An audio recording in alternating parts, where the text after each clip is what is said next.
तो जनाब welcome back हमारे सीएसएस कोर्स के अंतर्गत आज है लेक्चर नंबर 48 और जनाब आज के दिन हम लोग जानने वाले हैं सीएसएस में मल्टीपल कॉलम्स के बारे में। तो ये क्या होता है, इसको कैसे यूज करते हैं, सारी जानकारी आपको इस वीडियो में मिलने वाली। चलिए अपनी वीडियो को स्टार्ट करते हैं बिना समय गवाए। तो जनाब हम लोग आ चुके हैं यहाँ पे कंप्यूटर की स्क्रीन पे। अब हम लोग आज समझने वाले हैं मल्टीपल कॉलम्स के बारे में। मल्टीपल कॉलम्स क्या होता है, आपने अक्सर न्यूज़पेपर पढ़ा होगा। तो न्यूज़पेपर में देखो, जबकि न्यूज़पेपर की काफी विड्थ होती है, चौड़ाई होती है, फिर भी उसमें कोई स्ट्रेट लाइन में चीजें नहीं लिखी होती कि बिल्कुल लाइन से लिखी हूं, वो कॉलम्स में बटी होती है, मतलब थोड़े थोड़े कॉलम्स में चीजें बटी होती हैं, जबकि हेडिंग पूरी एक लाइन में होती है। चलिए मैं इस चीज को आपको दिखाता हूं। मैं यहाँ पे दो न्यूज़पेपर को ले रखा हूं, जैसे पहले वाले को ओपन करूं तो इसको मैं थोड़ा सा जूम करना चाहूंगा। ये देखो, तो इसमें क्या देखो, ये कॉलम्स में बटा हुआ ये सारी इंफॉर्मेशन, फिर उसके बाद में यहाँ ये कॉलम्स में, फिर ये कॉलम्स में, ये कॉलम्स में। और एक दिखाता हूं मैं आपको, मेरे पास यहाँ पे 3-4 ऐसी पड़ी हुई हैं, 3-4 नहीं 2 हैं, तो मैं आपको इसमें भी दिखाता हूँ। आप एग्जांपल ले सकते हो या फिर आप गूगल पे भी डालोगे न्यूज़पेपर इमेज तो आपको मिल जाएंगे। यहाँ पे भी देखो, ये कॉलम्स में चीजें लिखी हुई हैं, मतलब है सेम इंफॉर्मेशन। चाहते तो उसको ऐसे पैराग्राफ के रूप में लिख सकते थे, पर इसी पैराग्राफ को इन्होंने किया क्या कि यहाँ पे कॉलम्स के रूप में बांट दिया है। पूरा ये हेडिंग देखो सेम है, पूरी हेडिंग सेम है, पर यहाँ पे ये देखो यहाँ तक इंफॉर्मेशन आई है, उसके बाद में फिर यहाँ से शुरू हो गई है, उसके बाद में यहाँ से, फिर यहाँ से। तो ये देखो कॉलम्स है और कॉलम्स के बीच में देखो गैप भी आपको दिख रहा है, ठीक है। तो इस चीज को हम लोग सीएसएस के अंदर कैसे कर सकते हैं, लाइक आपकी न्यूज की वेबसाइट है तो आपको सीएसएस में ये चीज करनी पड़ेगी। तो हम लोग खोल लेते हैं विजुअल स्टूडियो कोड को, यहाँ पे एक डिव बनाएंगे, इसको जूम कर लेते हैं। तो डिव बनाया, डिव बनाने के बाद में डिव के अंदर हम लोग थोड़ा सा टेक्स्ट ले लेते हैं, डमी टेक्स्ट, तो हम लोग को समझ में भी आएगा कि कैसे कॉलम्स लग रहे हैं। ये हम लोग ने कर लिया, इसको व्यू वर्ड रैप कर लेते हैं। ये देखो, ठीक है। अभी हम लोग क्या करने वाले हैं, हम लोग सीएसएस में आते हैं। सीएसएस में हम लोग डिव को करेंगे सिलेक्ट, कर्ली ब्रैकेट बनाएंगे और ये ओपन कर लेंगे, ठीक है। क्योंकि और डिव है नहीं तो इसलिए हम लोगों ने डायरेक्ट डिव को सिलेक्ट कर लिया, नहीं तो आईडी और क्लास हम लोग बनाकर सिलेक्ट करते हैं। अब सबसे पहले आपको ये डिसाइड करना होगा कि जो इन्फॉर्मेशन है, मान लो इतनी इन्फॉर्मेशन है 200 वर्ड्स की, ठीक है, इसको आप कितने कॉलम में डिवाइड करना चाहते हो, 1 में, 2 में, 3 में, ठीक है। तो मैंने कहा कॉलम्स, सबसे पहले आपको प्रॉपर्टी यूज करनी होती है कॉलम्स काउंट, ठीक है। तो मैंने कहा कॉलम्स काउंट, ठीक है। अब जितने में आप डिवाइड करना चाहते हो, मैंने कहा मैं 3 में करना चाहता हूं, ठीक है। तो मैंने यहाँ पे 3 लिख दिया।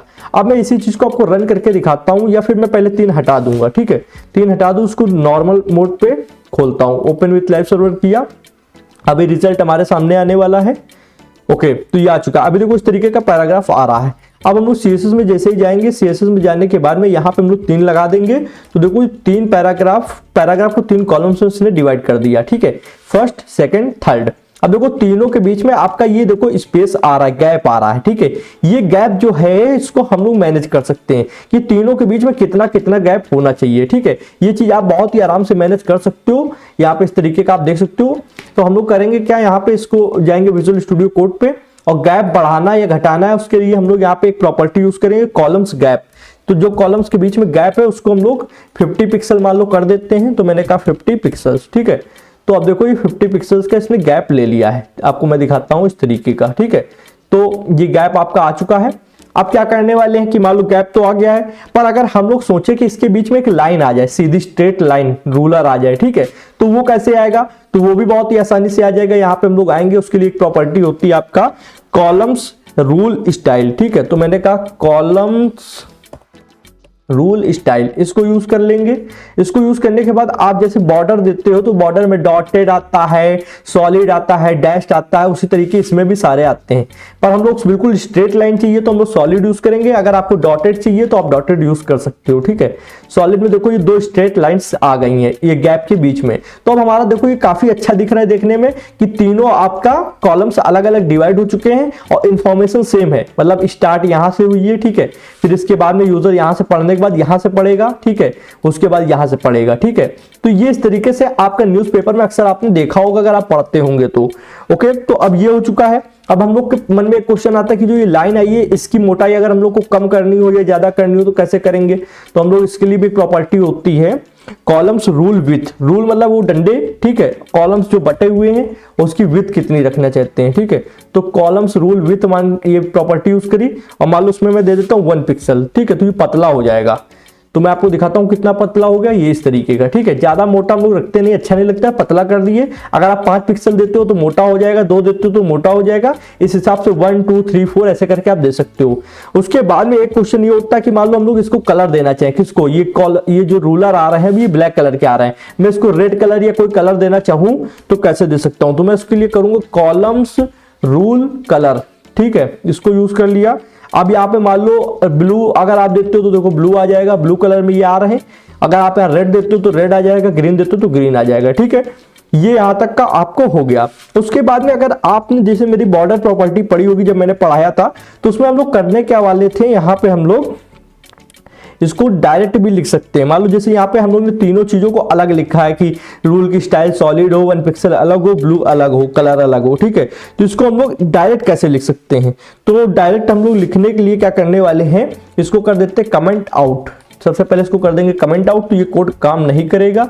एक सेकंड, ये गायब ही हो गया है, कंट्रोल जेड। ओके, ये क्या हो रहा है भैया, कंट्रोल जेड करने पे बैक स्लैश क्यों आ रहा है, कंट्रोल जेड, ओहो ये क्या मैटर है, एक बार और जेड, अच्छा ठीक है। ओके, तो ये कमेंट आउट हो चुका है। अब क्या करने वाले हैं, इसको शॉर्टकट में आपको बताता हूं। शॉर्टकट में आपको सबसे पहले लिखना होगा कॉलम्स रूल, ठीक है। तो मैंने कहा अभी भी देखो, मैंने इसको जब कमेंट आउट कर दिया तो अभी यहां से रूल गायब हो गए हैं। तो इसको हम लोग करेंगे कॉलम्स रूल, ठीक है। तो कॉलम्स की स्पेलिंग आई थिंक यहाँ पे देखो एस नहीं लगेगा, कॉलम रूल, ठीक है। और यहाँ पे अब हम लोग क्या करेंगे, जैसे हम लोग बॉर्डर भी देते हैं 1 pixel solid red, 2 pixel solid red, उसी तरीके यहाँ पे भी दे सकते हैं। मान लो मैंने कहा 2 पिक्सल सॉलिड रेड, ठीक है। तो ये देखो सेम है अभी भी जैसे पहले आ रहा था। 2 पिक्सल इसकी देखो विड्थ हो गई, मतलब मोटाई हो गई डंडों की। सॉलिड बिल्कुल स्ट्रेट लाइन को सॉलिड बोलते हैं और रेड कलर से आ रहा है। इसी को अगर आप ब्लू कर देते हो, मान लो मैं यहाँ पे ब्लू कर दूं तो ये ब्लू कलर में आएगा, सेम जैसे आप बॉर्डर देते हो उस तरीके से, ठीक है। आई होप आपको समझ में आया होगा। इसको 1 2 की बजाय 1 रखो, ज्यादा अच्छा लगता है देखने में, ठीक है। तो ये था आपका शॉर्टकट। अब एक चीज और है कि अगर मान लो मैं यहाँ पे हेडिंग दूं, ठीक है, तो हेडिंग में यहाँ पे गया और डिव के अंदर मैं एक हेडिंग टैग ले लेता हूं H1, और हेडिंग टैग लेने के बाद में इसके अंदर मैं कुछ टेक्स्ट ले लेता हूं लॉरेम 20 वर्ड का, मान लो, ठीक है। ये डमी टेक्स्ट मैंने ले लिया। अब क्या करने वाले हैं, इसको थोड़ा एंटर दबा के इस तरीके कर लिया। अब देखो यहाँ पे ये हेडिंग इस तरीके कॉलम में डिवाइड हो गई, जबकि मैं चाहता था कि हेडिंग कॉलम में डिवाइड ना हो, हेडिंग इसके ऊपर आए स्ट्रेट लाइन में। जैसे कि यहाँ पे मैंने अभी थोड़ी देर पहले आपको एक इमेज दिखाई थी, उस तरीके मैं यहाँ पे फिर से उसको खोल लेता हूँ, पिक्चर्स पे जाऊंगा, जैसे ये वाला था आपका, इसको मैं जूम करा तो ये देखो ये आपकी हेडिंग बिल्कुल स्ट्रेट आ रही है ऊपर, ये हेडिंग स्ट्रेट आ रही है, कॉलम्स नीचे डिवाइड है। तो इस तरीके हम लोग को कैसे करना होगा, तो हम लोग आएंगे यहाँ पे CSS में, ठीक है। फिर हेडिंग 1 को सिलेक्ट कर लेंगे, हेडिंग 1 क्योंकि एक ही है तो हम लोग डायरेक्ट टैग सिलेक्टर का यूज कर सकते हैं। यहाँ पे आपको प्रॉपर्टी यूज करनी होगी, उस पर आप ध्यान दीजिए, कॉलम्स स्पैन, ठीक है, column span, okay, column span, ये वाली प्रॉपर्टी यूज करी। अब हम लोग यहाँ पे ऑल कर देंगे, और मतलब तीनों जितने आपके कॉलम बटे हुए तीनों पर आनी चाहिए। तो ये देखो यहाँ पे, एक सेकंड इसको मैं हटा देता हूं, अब देखो सेम आ रहा है, ओके। तो ये चीज आपके साथ हो सकती है, आप बहुत ही आराम से कर सकते हो। ऊपर हेडिंग देखो सेम आ रही है और यहाँ पे कॉलम्स 3 डिवाइड हो चुके हैं। तो अब कुछ न्यूज़पेपर वाली फीलिंग आपको आ रही होगी कि यार न्यूज़पेपर जैसा लग रहा है।